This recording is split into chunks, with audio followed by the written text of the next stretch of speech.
Welcome back, everyone, and good afternoon. This is Fignoli Smith from IronFX, and I'm here with the IronFX research team having a discussion about the US Sino Trade War and how this event have affected the financial world. Next to me are my colleagues, Peter, Yosef, and Angelo Zilis. And they will be giving us their views on some questions that I will be asking them. And we will start a discussion. For my first question, I will start with Angelo. Would you explain how this whole issue started, Angelo? Of course. In May 2015, China enacted a strategic plan called Made in China 2025.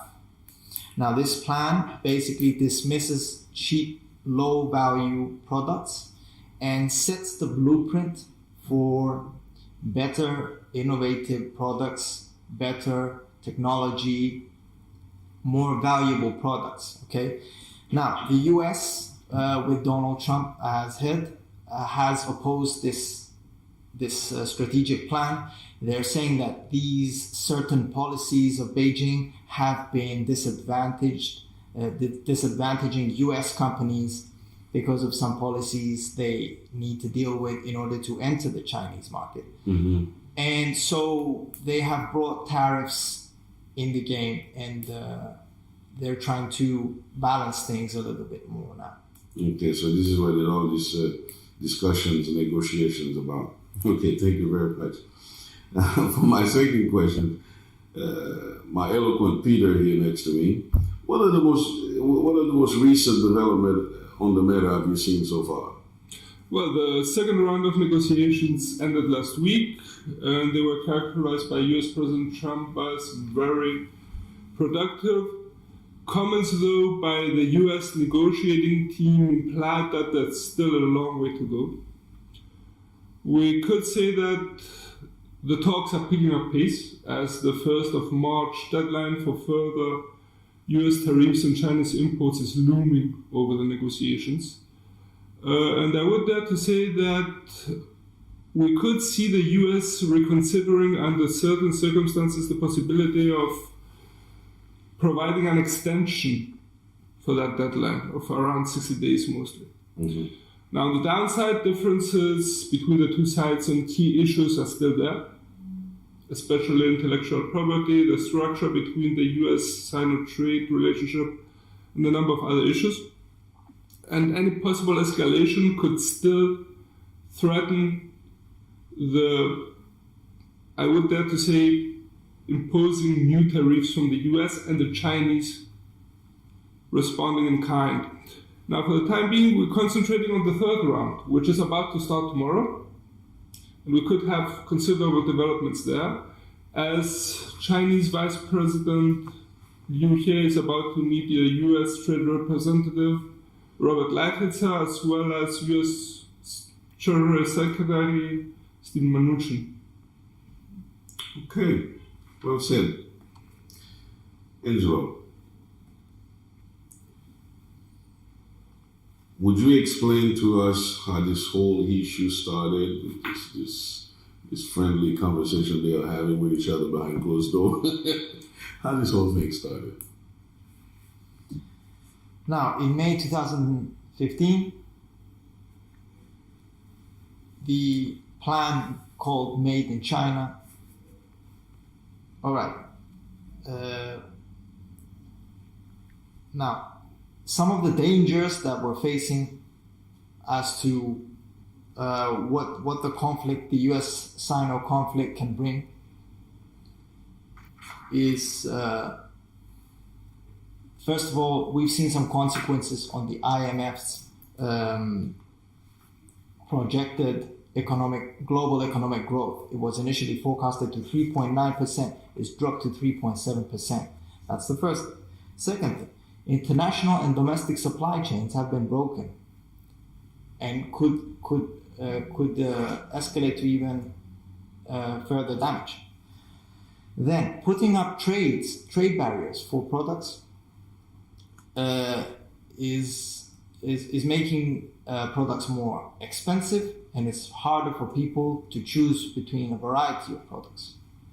And thereon, net export fluctuations, capital flows could be disrupted, and even capital markets can be damaged. I see. You're 100% correct, because I've been following the market, and I see some of the market analysts and even some of the important figures in the financial world have said the same thing. So you're 100% correct. We know how it started. Now we're trying to see how they can end it, maybe. Now, thank you, Angelo, for the response. Correctly put. Peter, what has been the effect until now on the U.S. economy in general, and how is the Fed responding to this? Well, the first direct hit was on the U.S. agricultural sector, as the Chinese counter tariffs affected sorghum, corn, soybeans, especially crops remained unsold. We could say on a more general term that the US GDP growth rate has slowed down as a response to a more global economic slowdown, which was at least partly inflicted by the US Sino Trade Wars. I would also like to mention that the first wave may have not affected the US consumer so much until now, as it was more on industrial products, but should the full spectrum of US tariffs on Chinese imports come into effect, we could see consumer goods prices rising sharply. And we see the case for the average US consumer to feel the pressure. Mm-hmm. We could be even speaking about prices rising even as high as 20%. Mm-hmm. Mm-hmm. On the other hand, we have a Fed which has been hiking consistently in 2018, it hiked 4 times, and practically in January pushed the pause button, Mm-hmm. Turned in a more wait-and-see position, as it advised more or less caution and I would dare to say some patience for investors.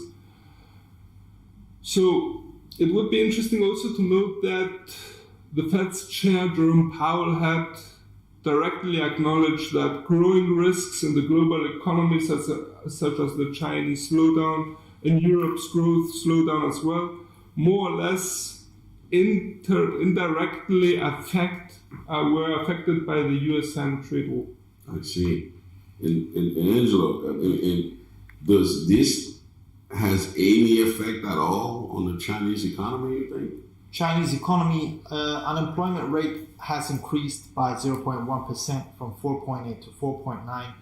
GDP indicator on quarter 4 on a quarter-to-quarter and yearly basis has decreased by 0.1. These are not so strong indications that even though what is said is that China is slowdown, but these are not strong indicators of a Chinese slowdown. They could be in a difficult situation. Mm-hmm. But we also saw the Chinese central bank bringing together significant amounts of physical gold, okay? And this says some things to us. It says that they're basically increasing their value. They have stored value, and they could be preparing for something new to come in. They could be preparing for a new era, or they could be preparing for a storm. Mm-hmm. Mm-hmm. It could go any way. So the Chinese economy could be in a slight slowdown, but we would like to see further in order to make a statement. Better assessment. Yeah. Mm-hmm. Just off the chart of the record a little bit, when you mentioned the gold reserve that they're piling up, maybe this is for another discussion, but the global gold reserve, what percentage of that do you think China is holding right now?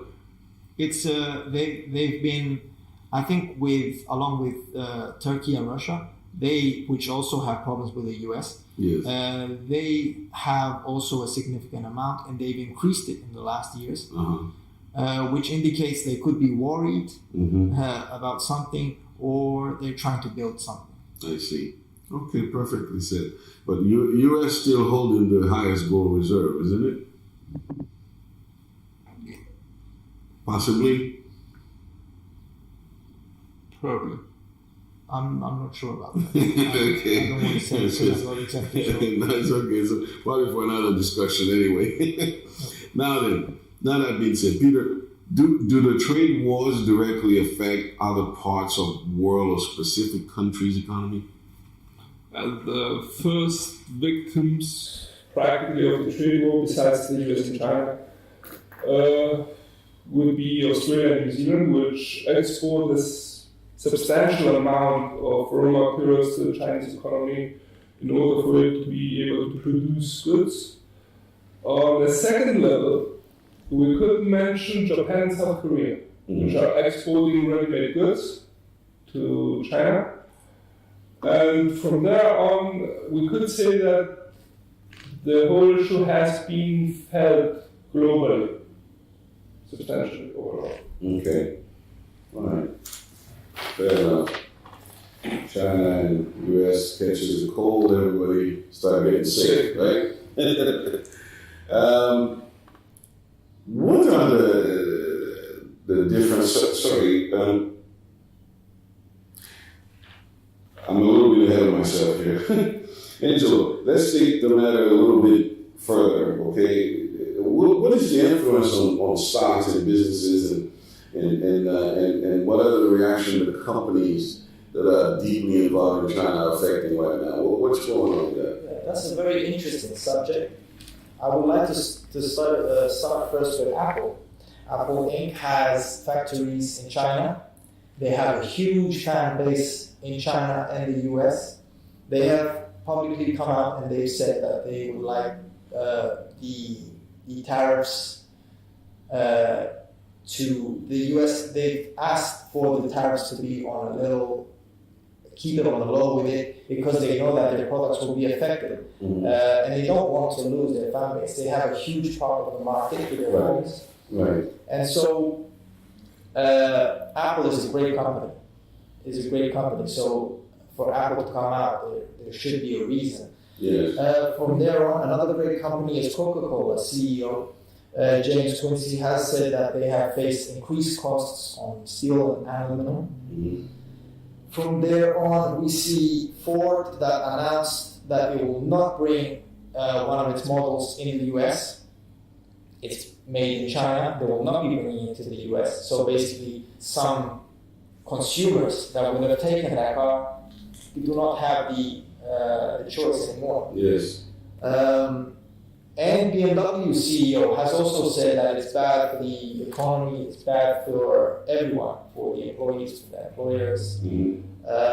These are three different industries saying that they have been affected by the tariffs. I can imagine what's going on through their head right now. Anyway, they get paid big bucks to think.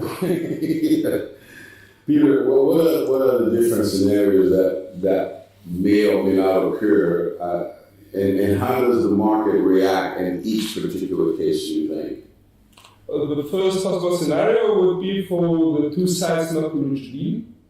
In such a case, we could see the negotiations breaking down. No extension will be given by the US. We could expect that they would impose in time additional tariffs. The situation escalates even further in such a situation as practically the Chinese would respond directly, albeit there could be an issue there as the Chinese have little flexibility in imposing new tariffs, as the US imports far more goods from China than what the Chinese are importing from the US. So we could also mention that alternative means of trading pressure could be exercised by the Chinese. Overall, such a development could have adverse effects on the global growth rate. We could see stock markets tumbling. And I would dare to say that we could see the Australian and New Zealand economy being heavily affected. Now, the second scenario would be that the two sides strike a deal. And in such a case, we could see concessions coming from both sides. However, we place more weight that the Chinese will be giving some room more. In such a scenario, we could see stock markets rising, as the potential big profits for stock market companies are back again in the cards. And I would like to mention the possibility of a middle ground here. Now, we know that trading negotiations go down to the wire, down to the last minute. NAFTA negotiations last year showed us exactly that. I would dare to say that the two sides may be getting closer, however, may not reach actually a deal as such. Mm-hmm. And in that case, it would be interesting to see how the US will react, if it's going to provide an extension for the tariffs or not. And in any case, I wouldn't expect to see a final outcome before the end of February. And bear in mind, US President Trump and Chinese President Xi have to ratify any deal before it comes into effect. I see. Okay. Angelo, looking at things from a worldwide point of view, what have been the reactions from around the world, from other continents per se? Mm-hmm. What have been the reaction? The strongest reaction has been from the EU. The EU has very recently said that their reaction would be swift and adequate. The reason for that is the biggest economy in the Eurozone is Germany, and they have a huge automobile industry. They produce cars. Now, if tariffs are enacted on the Eurozone, they're saying that the total German car exports could be reduced by 7.5%. That's a total value of 18.4 billion euros. That's a big amount. That's a significant amount. Mm-hmm. You should consider as serious. So we're not sure if this comes to the Eurozone, but the Europeans are preparing for this, and we'll remain to see what happens. But that has been the strongest reaction we've had until now. So far. Yeah. Now, this reaction, though, is it having to do with the US Sino Trade War, or is it having to do with Trump saying some things that he shouldn't be saying? He's unpredictable. About, he's unpredictable, yes. Okay. Look, it's a question. The US president until now has shown that he's willing to draw the line. He has negotiated hardball practically with Canada and Mexico, especially Canada.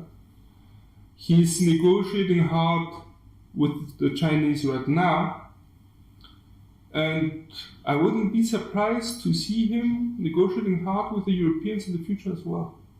So it's a broader pattern which comes into place. Yeah. This guy has a huge ego. Written books about negotiation and stuff. I don't know how true they are. But I think if we take Twitter away from him, I think he might just become a real good president. Don't you? Anyways, looking out for the country anyhow. so let's take it to that. Well, enough with the fundamentals. Even though the subject can be talked about for hours, I can sit here and chat with you guys. Just give me some lunch and we keep talking. What has been the effect so far on the USD? How are the safe haven instrument reacting to the matter? If we can see some charts. Yeah, if we can start first of all with the dollar index. Now, the reason we picked this instrument is because this instrument displays the strength of the dollar against the major of other currencies. Okay, against the JPY, the pound, the euro, the Aussie, and so this is a daily chart. This chart takes us back to June 2018, and it shows that the dollar has been strengthening. Okay. The reason we also want to show this is that if you see the last candles, the last 4 or 5, we've seen the dollar depreciate. It's been mostly due to the US Sino, which we see the dollar weakening in case the US Sino deal is going well. But it's also for other factors like the FOMC having a meeting today. But mostly it has been since last Friday, and it has been weakening the dollar effectively because the negotiations with the US Sino Trade War is going well. They've been saying positive things. Nothing has been announced, but they've been saying they're on a positive term. They're on positive terms between them. And Peter, for the Aussie. If we go to FX pairs, clear FX pairs, we chose the Aussie against the US dollar, as the Aussie is considered a close proxy for the Chinese one due to the large exposure which the Australian economy has to the Chinese one. Now, at the chart, we have noted practically 3 points where the negotiations had a direct effect on the rate, strengthening the Australian dollar and at the same time weakening the US dollar. And we start with Trump and Xi agreeing a ceasefire at the G20 meeting at late November, beginning December. Actually, we can see the Australian dollar strengthening, picking up pace. And as the ceasefire was announced on a Saturday, the reaction was evident on Monday when the pair opened with a positive gap. A similar reaction we can see at the first round of negotiations. Once again, we had positive news which supported the Australian dollar against the USD, and the second round of negotiations. So more or less, we could say that, categorizing the news, any news showing that more or less the two sides are getting nearer to solution, the Australian dollar strengthens, while the US dollar, the other side, weakens as a safe haven. It would be interesting to see also gold. Yeah, if we could first go back to the dollar index, just to point out some levels.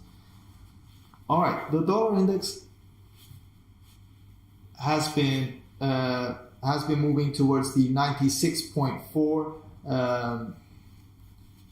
S1, 96.35 S1 level. Now we wouldn't say that this is a bearish momentum. We would like to see it move below the 90, moving towards the S2 96.075 level. And for a bullish momentum, we believe that the dollar could move even higher towards the 97 round number and even reach the 97.25 level R2, and even higher is the 97.50 level, the R3. If we can now move to XAU USD. Yeah, we're showing this instrument as we want to give a variety of instruments for our viewers to follow. So we're giving you an index where Peter gave you a major pair, and this is also a precious metal. So we see gold moving upward, breaking above the 1300 level. Okay. A very significant moment for gold was the 3rd of December. On this day, in the G20 meeting, then the US and China decided a ceasefire for 3 months, and we saw gold appreciate on that day. Again, this displays that when we have positive outcomes from the US Sino negotiations, we could see gold appreciate. In the past days, we've seen gold appreciate. It's now moved above the 1340 level.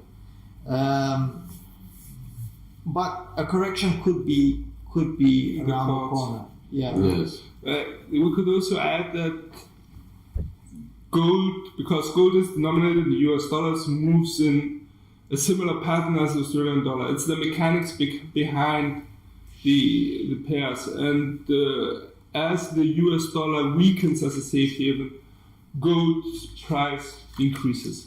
I see. More or less, it's also an interesting part which could be taken notice of. Very good. Very good. Now, for my last questions, for all the traders out there, people who are watching us right now, what advice would you be giving them, to keep in mind anyway while they're doing their trading? Well,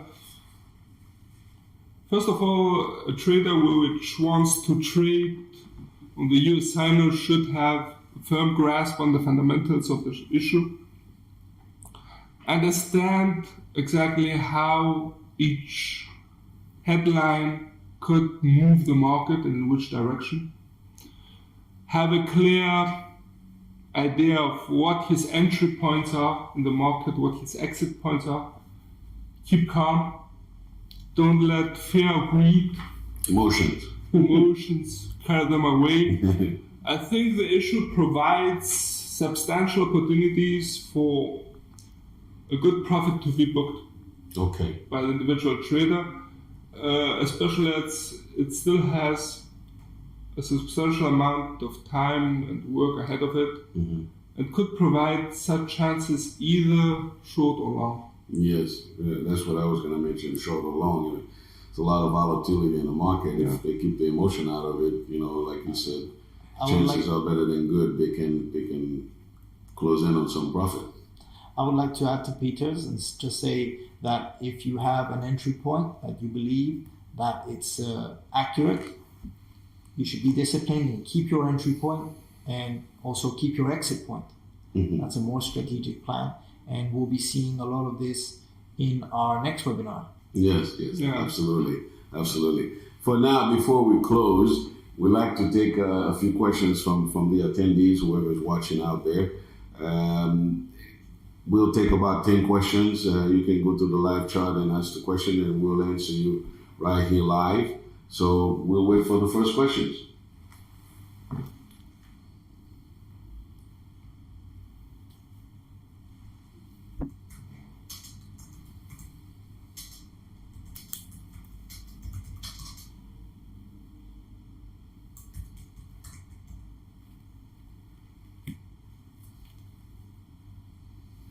We have someone here. Maybe she have a question. Okay.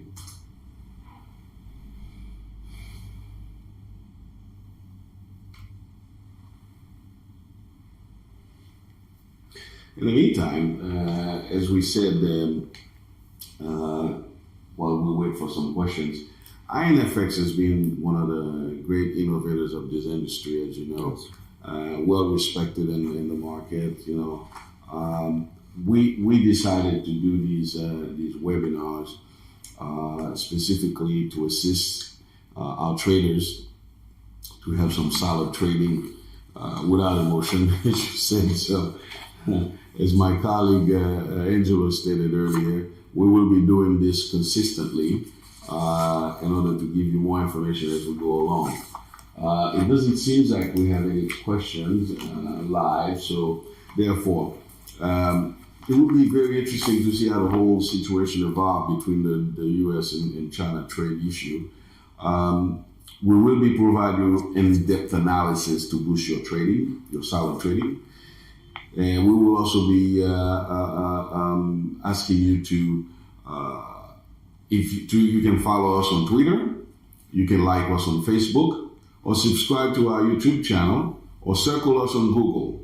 So this is Fignoli Ismay, thanking you for attending our webinar, and thanking my colleague Peter and Angelos, and good afternoon to you. Thank you again.